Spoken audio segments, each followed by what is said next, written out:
Hi guys, welcome to episode 56 of Notable Needlework. I am Kate, Notable Needle, N-O-T-E-A-B-L-E, on Ravelry, on Plurk, on Twitter, and on Draw Something. It is April 1st, 2012, which is April Fool's Day. I have never really celebrated April Fool's Day, so I'm not going to throw anything in here that's April Foolish. This is the second time I'm beginning to record because I was initially wearing a pink top, which for some reason made me look like I had crazy allergies. And I don't think that I do, but looking at myself in the camera now, I look pinker than usual, which is weird. Anyways, it's been a very busy week, and I'm trying to remember everything that's happened this week. There was school stuff, personal stuff, and of course Fiber Festival. So I will get into all of that later. I feel like it's more than two, but I think it's just two finished objects.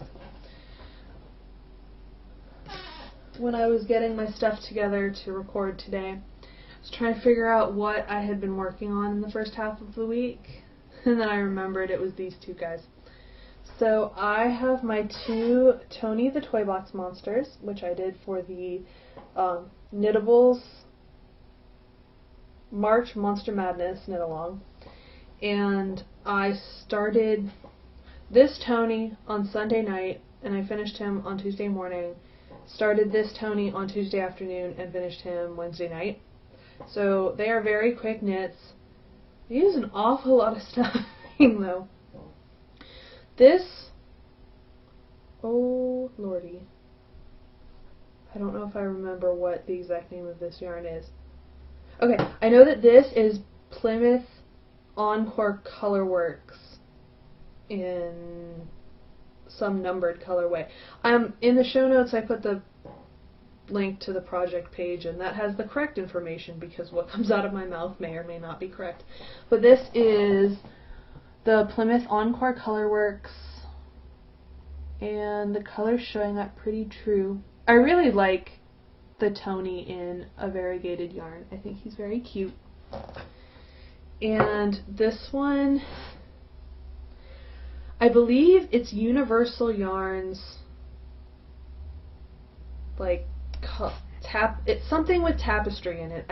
I don't remember what the yarn is, but it's got a very pretty faux isle pattern, which I'm sure would be a fantastic hat, but it worked out well for the monster anyway. And yes, I did actually make the arms and legs match, because I'm crazy like that. With the variegated yarn, you obviously don't really have to care if they match or not, because they sort of look like they match. But with the striping, I wanted to make sure it matched. So they do. And these are for, well, I'm making them for my mom, who is giving them to her friend Tony's two children. And I believe, yeah, Tony is the one who is fixing the pool and making our bathroom in their house, and then some of the other monsters are for her other friends, one of whom is a dentist, which is why he's getting Toothy Joe. So these are very quick, and the pattern's by Rebecca Danger from the Big Book of Knitted Monsters. I love doing monsters. I just have to stop myself from doing them all of the time because I have other stuff that I kind of need to work on. So those are my two finished objects. I feel like I had one other one, but I really don't think I did. I think I'm just imagining that. Works in progress. I have a couple. One of which I think may be going into hibernation for a little bit because I really haven't been working on it. It's not this one that I'm... No, it is this one I'm about to show you, I think. So this is in my Pretty Cheap project bag, my blue one that I got from Jimmy Bean's Wool, which does not want to open. I have the Monkey Socks by Cookie A in Knit Picks Stroll hand painted in the Tree Fort colorway. I've not worked on these at all this week. It is very pretty. It is very pretty pattern. I'm definitely going to be finishing them, but I think I'm going to put them away until after like the 15th or so, because I have other things that I need to finish that I will talk about in a little bit. But there's not, I'm kind of doing them for our Cookie A knit along, but I've already technically finished a pair for that, so I don't actually have to finish another in the deadline, and I keep reminding myself of that. So these may or may not get finished by the deadline, because I have a lot of other projects that have to be done by the end of April. So I think this might be going into hibernation. I don't actually think I have a name for a section like that, because I don't think I've ever put anything in hibernation for, at least that I've told you about. I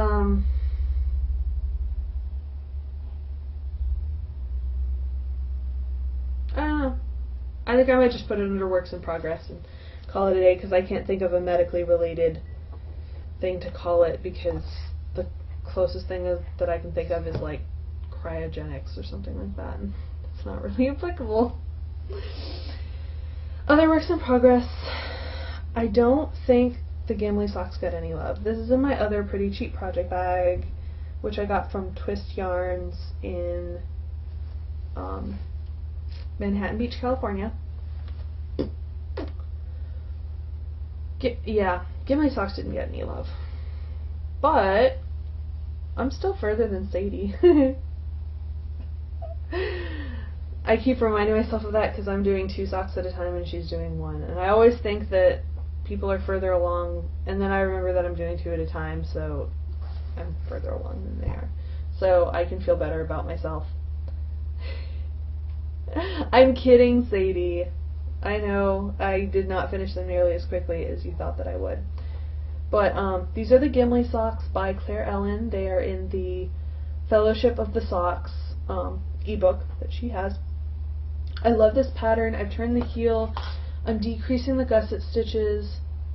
I would actually have to look at the pattern to figure out what to do next, because I haven't touched these all week. But they're going to get done by April 30th. And then, of course, Will's not going to wear them until like October, because it's going to be too warm for him to wear socks. But that's not the point. They're pretty, and I like them. And they will get finished eventually. And that is out of Cascade Heritage Sock in the Christmas Red colorway. What else do I have? What else don't I have? Those 2 are new, so I will save them.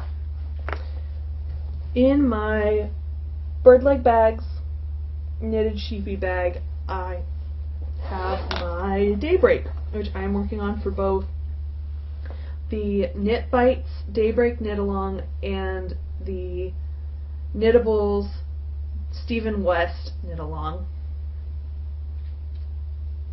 And it is Daybreak by Stephen West, and I'm doing mine out of Highland Handmade Sugar Maple Sock in the Brights Rainbow colorway, which I got from Katie from Knitting on the Fly for my birthday / getting married. And then out of Cascade Heritage Sock in the True Black colorway. I managed to get a couple stripes done yesterday, and by a couple I think I mean like 2. There's a giant bee outside. What am I at right now? 1, 2, 3, 4, 5, 6, 7, 8, 9, 10. I'm at 11. And like 11 full sets. of stripes. Well, I think I need to go back once with the rainbow to make it 11 full sets, but I'm getting there. For a brief second, I considered stopping at 16 and doing the medium size instead of stopping at 20 and doing the large. But I want to do the large. At least that's what I keep telling myself. Yeah, I want to do the large. Because these colors need to be a large, awesome, beautiful shawl. So yeah, I'm working on that. I will get it finished by the deadline. This is pretty much my work on at home knitting because it's mindless enough that I can do it while Will and I are watching TV, but I'm finding that it's a little bit difficult to work on it in class because the rows are so long, and I do not like stopping in the middle of a row. I'll do it anyway, but I don't like stopping in the middle of a row. So this is getting worked on at home, and I'm trying to keep myself from working on other projects at home so that this gets the love that it needs to be finished by the deadline. I'm like 90% sure that I'll have it done. And even if I don't, it's not the end of the world. But I do want to get it done, and the knit-alongs are the push that I need to get it done in that time frame.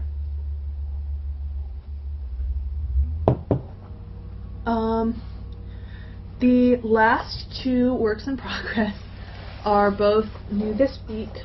The first one was going to be the striped socks from Spinning Fates that I showed you last week in the Peonies colorway. Yeah, then I really should block the free pattern testers forum when I have this many projects on the needles, but I don't.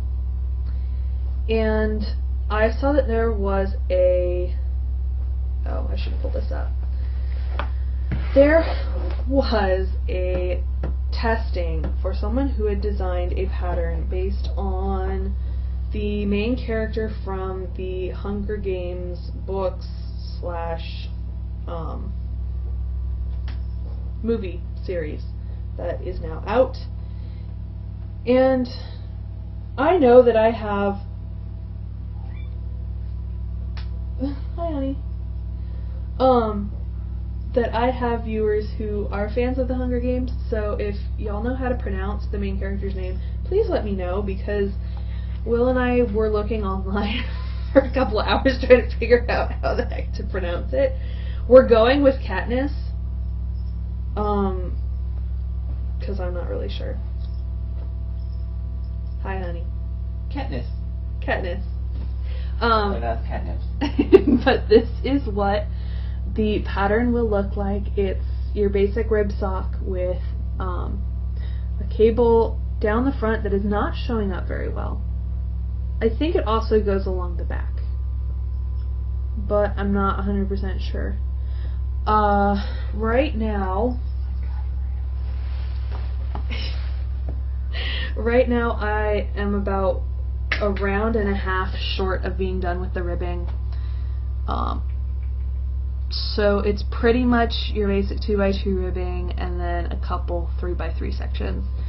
And this will be offered as a free pattern once the testing is done. So I will link to it in my project page whenever the pattern comes out, and y'all can knit them if you are a Hunger Games fan. This is Cascade Heritage sock in the aqua colorway.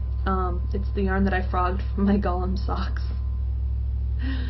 But I am making these for my essentially stepsister. My mom and her boyfriend aren't married, but they live together and our families are the same, so stepsister, for Christmas, because she is a very big Hunger Games fan, and so she's one of the people who I know will appreciate it, and I haven't already picked out something for them for Christmas.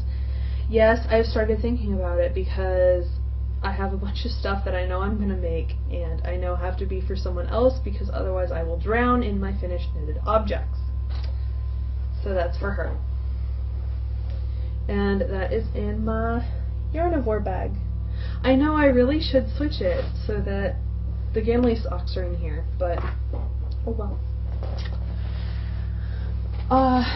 The last work in progress, 15 minutes in, is also for the Stephen West knit along that Knitables is hosting. Oh my gosh, my needles are 9 kinds of tangled right now. I am doing the Spectra by Stephen West. I absolutely adore how this is turning out. Will is not crazy about it yet because I haven't gotten into the cool colors of the rainbow yarn. He doesn't like warm colors, and warm colors are my favorite, so I like it so far. But I'm doing it out of Crystal Palace Yarns Mini Mochi in the Intense Rainbow colorway and Cascade Heritage Sock in the Chocolate colorway. Will does not like the warm colors that it has so far, and he does not like the brown that I chose. I personally think that the brown softens it up a bit and it works better for me than a stark black would. I am already planning on making one of these for my mom in the Mini Mochi, I believe it's Neptune's Rainbow, and it's not a rainbow, it's just blues and greens and various shades of those, which are her favorite colors, with True Black, because she can pull off the stark black a lot better than I can. I need something to soften the black up. Although, evidently I've completely and utterly lost my ability to wear colors. I'll talk about that later. But this is the Spectra. I love how it's working up, and I kind of couldn't put it down yesterday, even though I knew I needed to work on my day break. So this is probably going to be class knitting. It is a very easy pattern. I haven't had to look at the pattern since the first 1 or 2 wedge sections. Yeah. And this isn't really a project bag, it is a market bag that my mother-in-law got for me when she was in China. And it works for bigger type projects that wouldn't fit in my sock bags. That is it for works in progress. I have a whole bunch of new stuff. Spinning.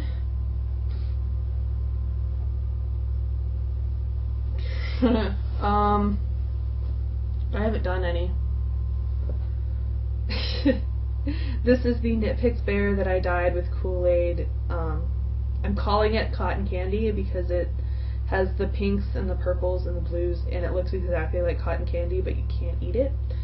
I'm doing a worsted weight, and I will probably be making monsters out of them, depending on the yardage. And this is in my Knitting's My Bag with my medical equipment on it. Related to spinning, I will be going to the Yarn House in somewhere outside of Auburn. Opelika? It is one hell of a drive, but she has a bunch of different Ashford wheels and the company that makes Sidekick. I don't remember. It starts with an S, and they make Sidekick and Ladybug.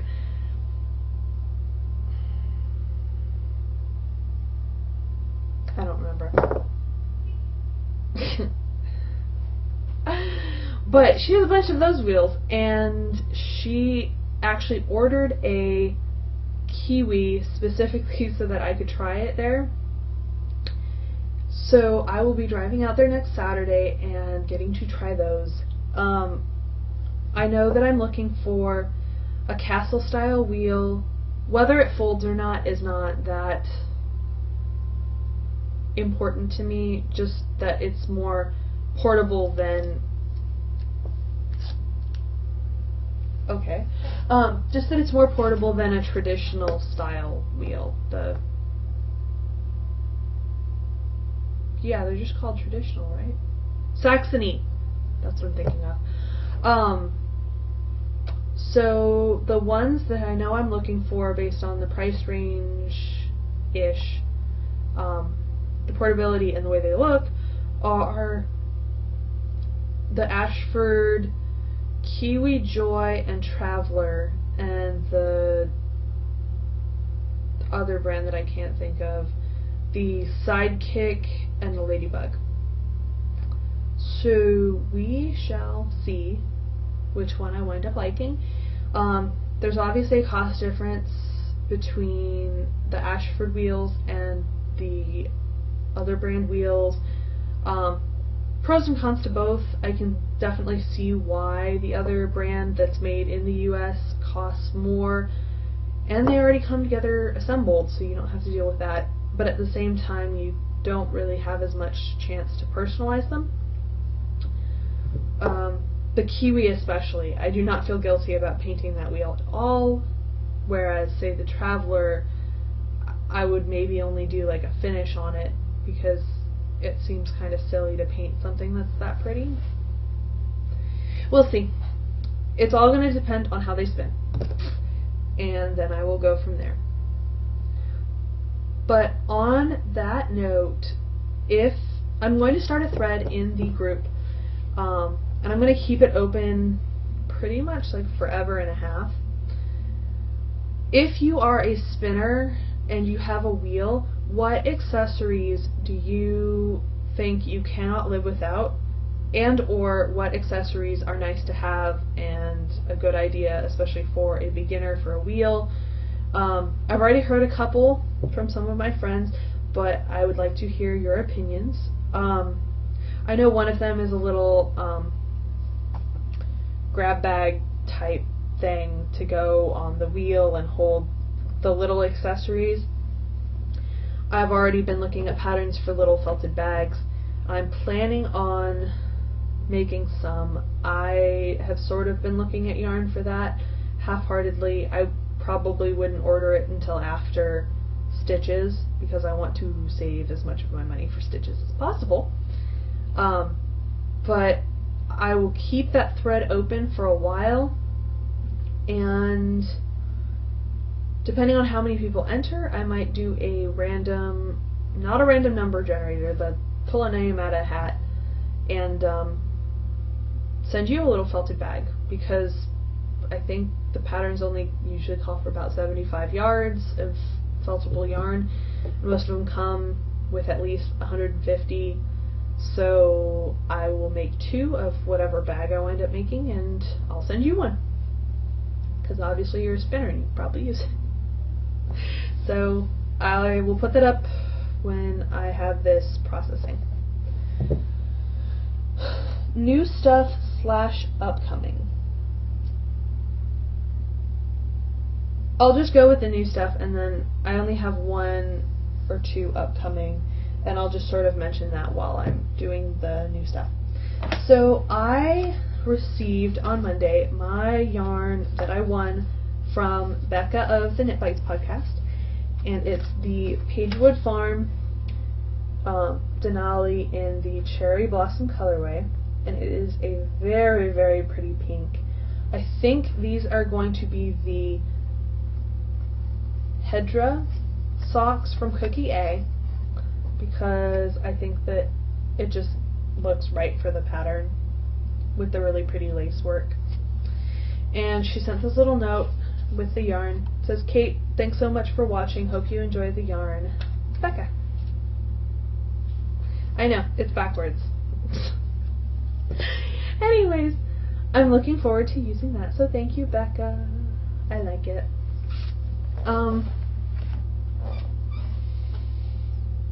Then the other yarn is a bunch of acrylic yarn that I got because one of my friends, I made either the mistake or the brilliant decision to bring the Big Book of Knitted Monsters to class with me on Monday and let my friends look at it.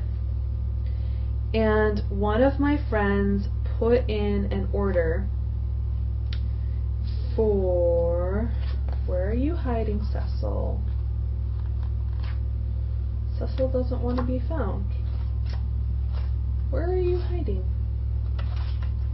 There we go. It is Cecil, the computer monster. And so she said that she wanted greens and blues for her friend who is having a baby. I think she's due in June, so just sometime before that.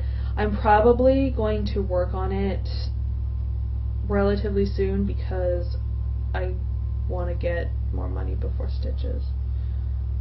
And my friends pay cash. So, I'm trying to find the other one for when I'm in. Show the other one. So I went to Michael's and they were having a sale on most of their acrylic yarns, 2 for $5. So I got these 2 skeins of Lion Brand Vanish Choice in the aqua and the fern colorways. So that will be Cecil. I think he's going to be super cute. While I was there, they also had their Impeccable for 2 for $5. So I found this skein of the Loops and Threads Impeccable in the pumpkin colorway. It's like 260 yards, which is pretty impressive. And this is going to be Hugo the Couch Potato Monster for the little boy that I babysit, who's my godson's little friend, who just had his birthday, his 2nd birthday. I think that he will absolutely adore Hugo, and the Hugos are actually pretty large. So hopefully he enjoys them.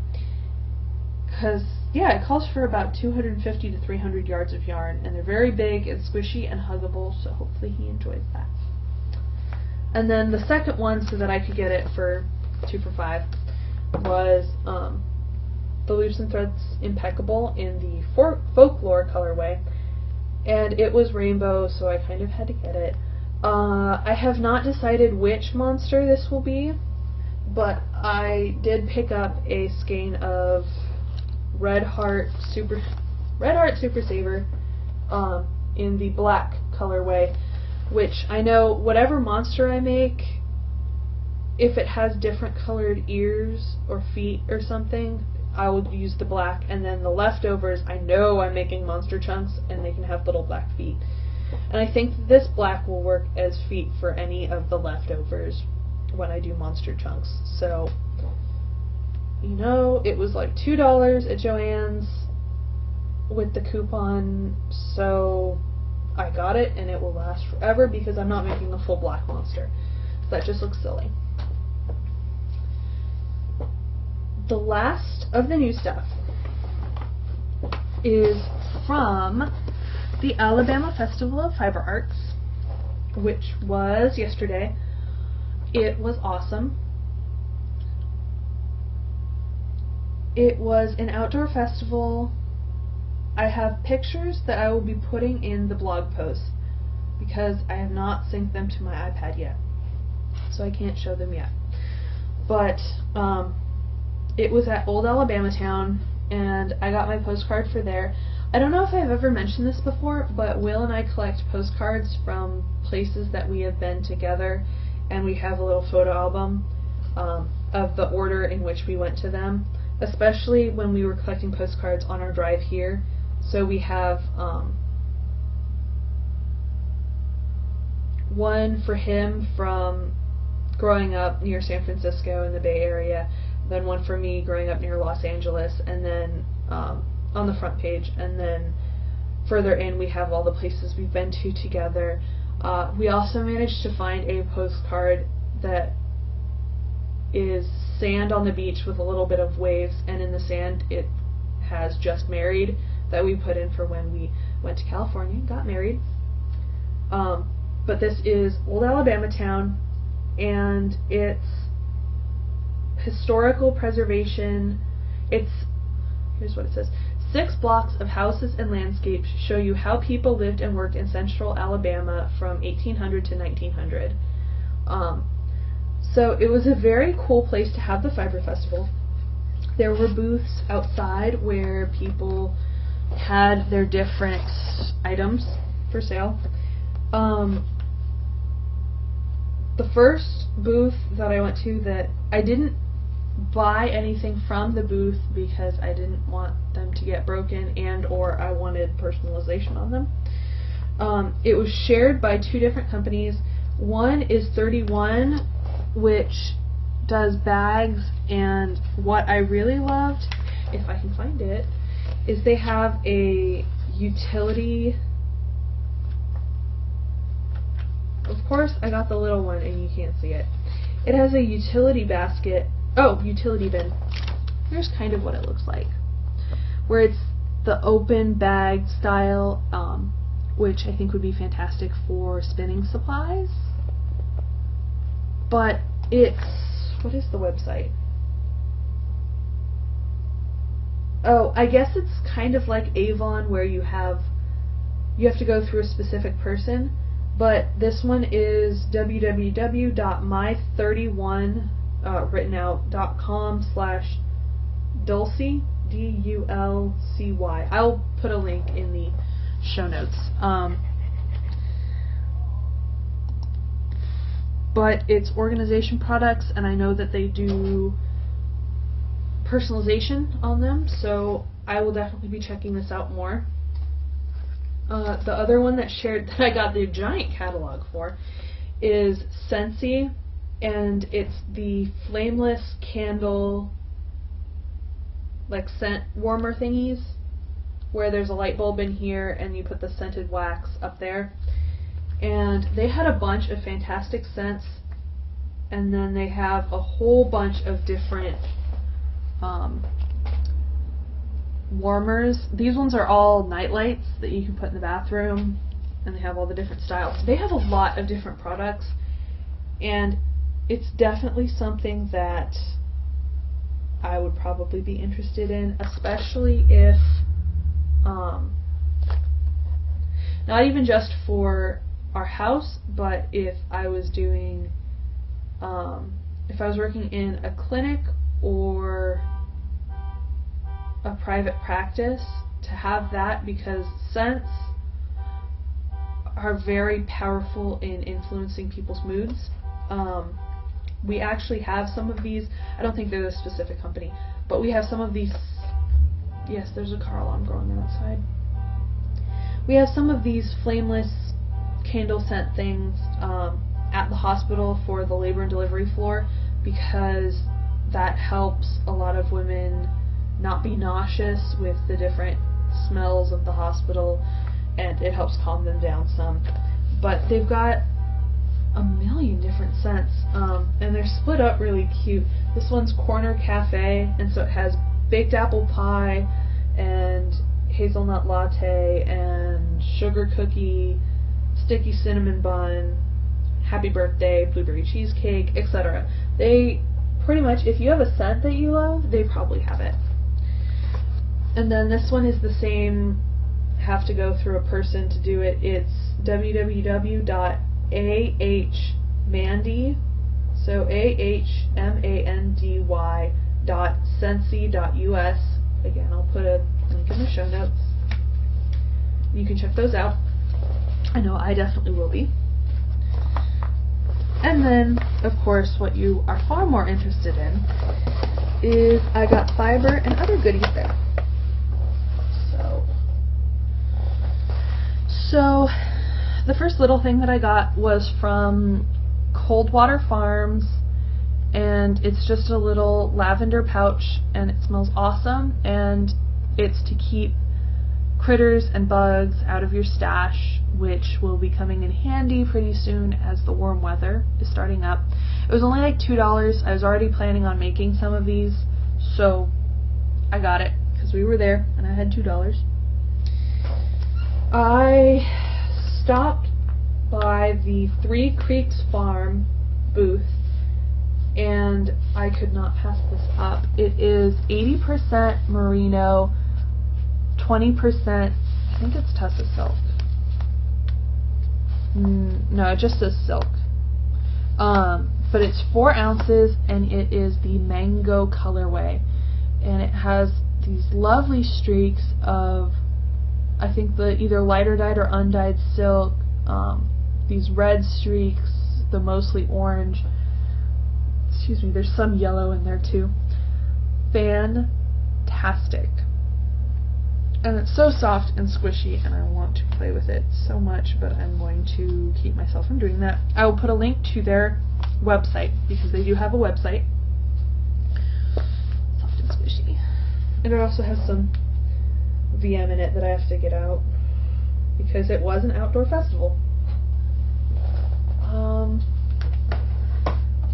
I limited the number of places that I bought things from, both because some of them were from stores that I'm already planning on going to visit, like the store that I'm going to be trying the spinning wheel from, or I was not completely compelled by something, because I set aside a specific amount of money to spend on things at Stitches and at Fiberfest, and I didn't say specifically, you know, half for one, half for the other, because I'm not going to buy something if I don't absolutely adore it.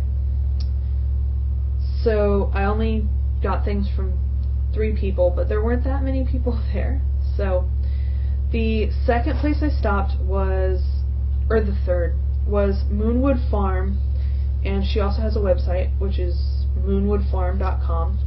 This is Baby Surrey Comb Top, and it's 4 ounces. It doesn't have a colorway name, but I love it. I posted a picture of it online, and my mother-in-law said that the colors reminded her a lot of our wedding. I think it's mostly the blue, but I can sort of see it. I really like the little pops of purple. That was what got me. I kept coming back to this. All of her fiber was absolutely gorgeous, but this one just I kept coming back to it, and so I decided to get it. And it's very soft. It is Baby Surrey alpaca, so it is very soft. She said that it definitely likes to be spun at a lace weight, so I will be doing that probably with the wheel,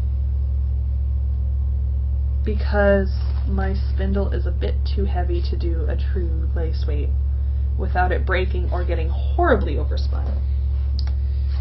And then when more VM. When I got that from her, I forgot how much it was, but I needed like $4 and change, and she only had $3, like 3 $1 bills. So she offered me, you know, to grab out a handful from her, I believe it's her Sparkle Cloud.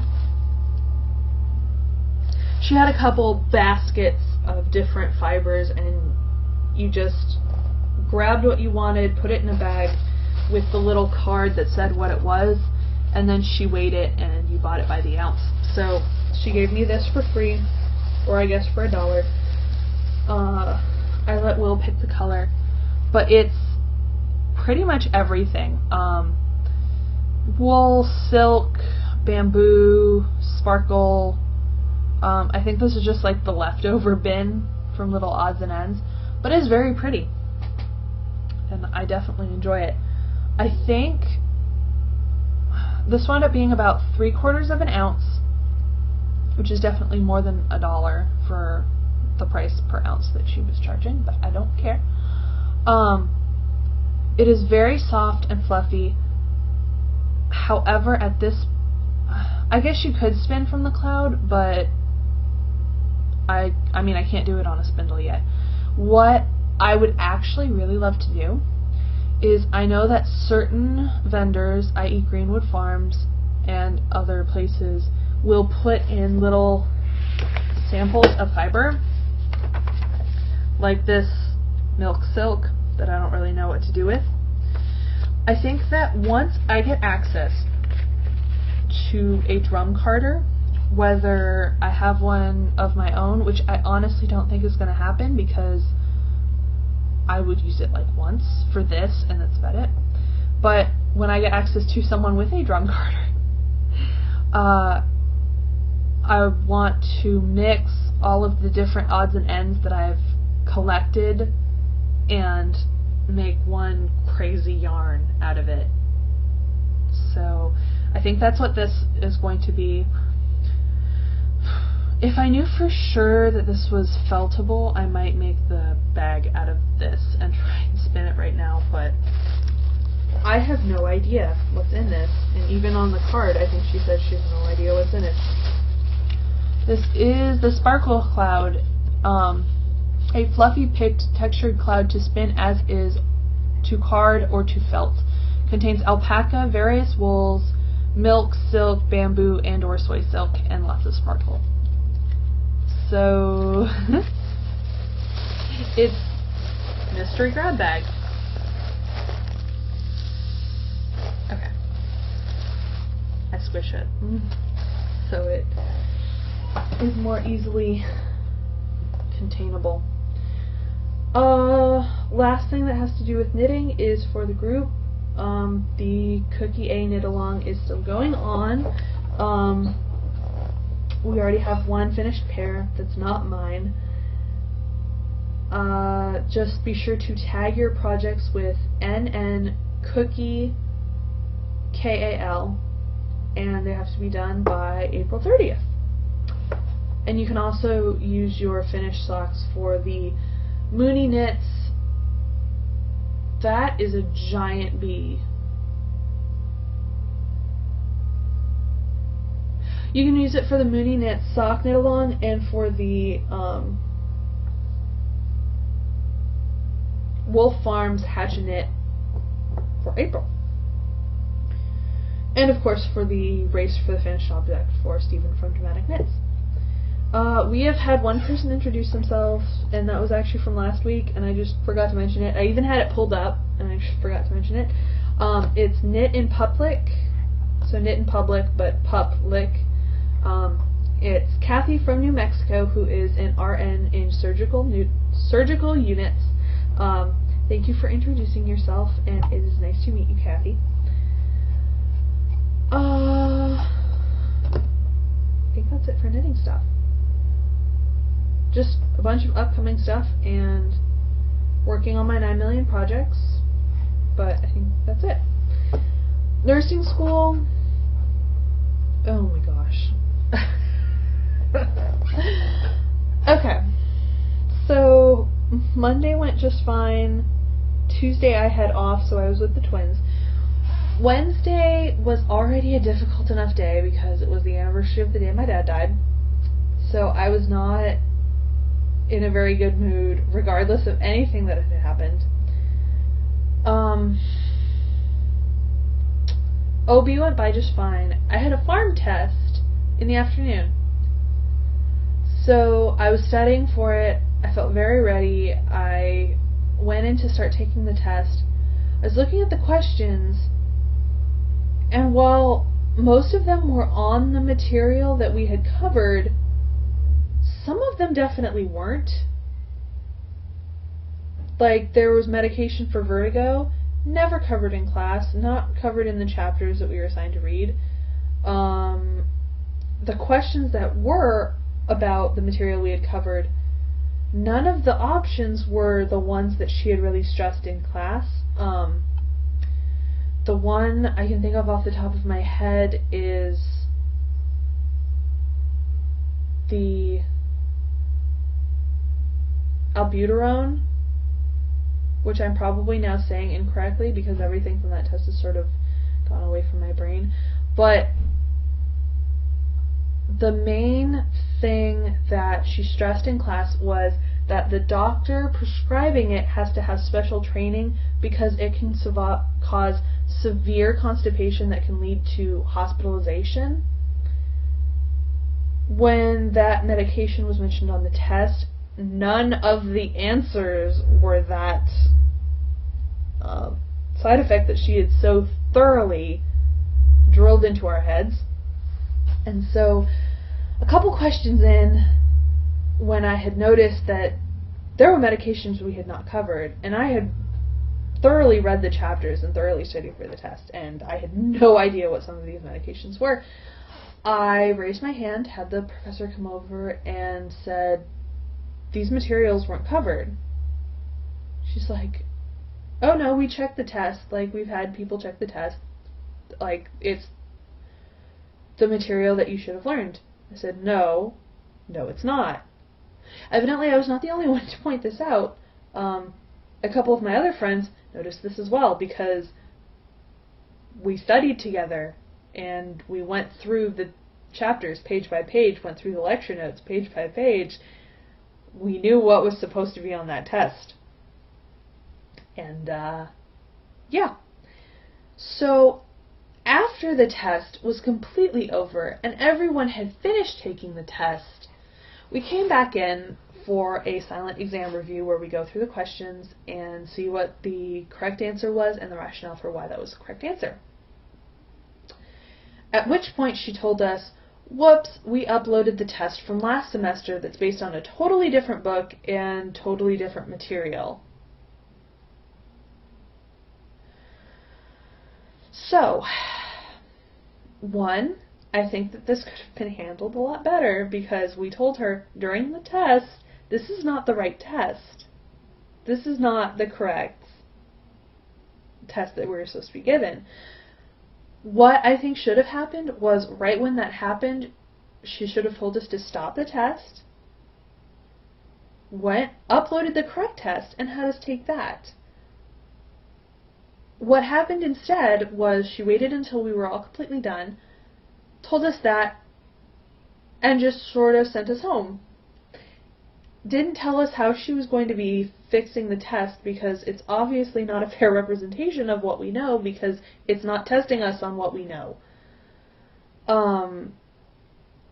What she wound up doing was she determined which of the questions were on material that we were not expected to know for the test, gave credit if we got those wrong, and didn't do anything if we got them right. I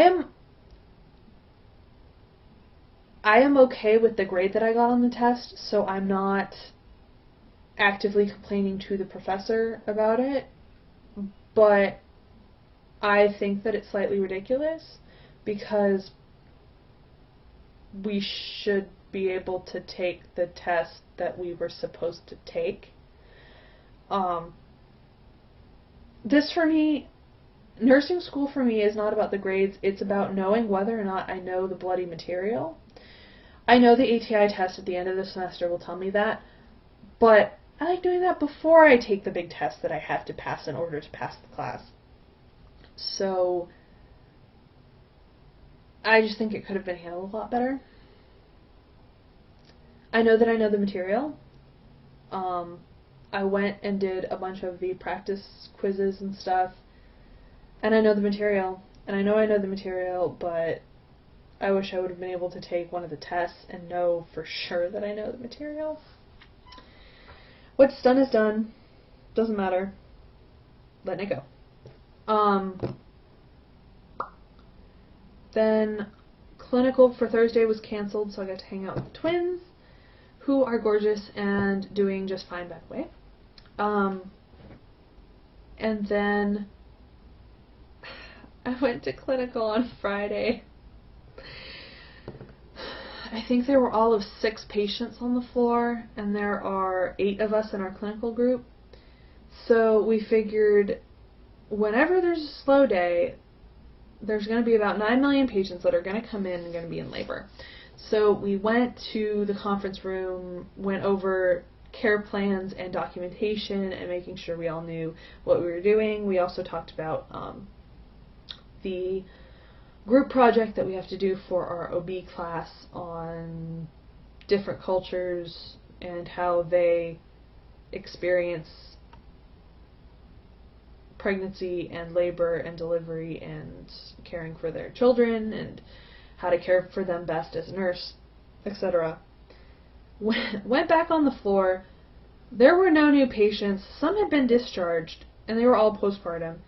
So we pretty much just did care plans the entire day. We may have gotten out early, extremely early, not complaining. But we have one more day of OB clinicals, and then the last day we are meeting in the library and working on said project. So that is exciting. I have 3 more days of site clinical, which I actually really enjoy. Excuse me. I've been almost toying with the idea of being a psych nurse. I'm not sure that I could do that forever. I don't know. Because the material makes sense to me. I don't know. It makes sense without me really having to study it. I understand the material. I grasp it thoroughly. I know the right things to do, say. And it's a definitely underrepresented population. There are not a lot of psych nurses. There are definitely not a lot of psych master's prepared nurses.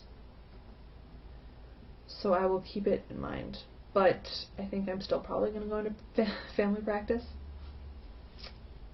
But yeah. I think that's about it.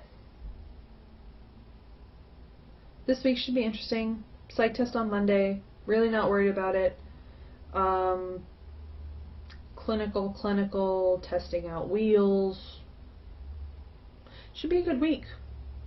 I'm really glad that March is over. And for those of you who have been asking, no, Susu is not back yet. I will bet money that she will show up today and just sort of have the look of, I heard Mommy complaining about March, so I decided to skip it. I can dream anyway. But the good news is the weather is nice and warm, so I'm not nearly as worried about her as when it was freezing at night. So she will wander on back whenever she feels like it. And we're still looking for her, but I'm not nearly as worried anymore. She'll come back when she's ready. So until next time, I hope you'll have a good week and that your weather is as nice as ours is being.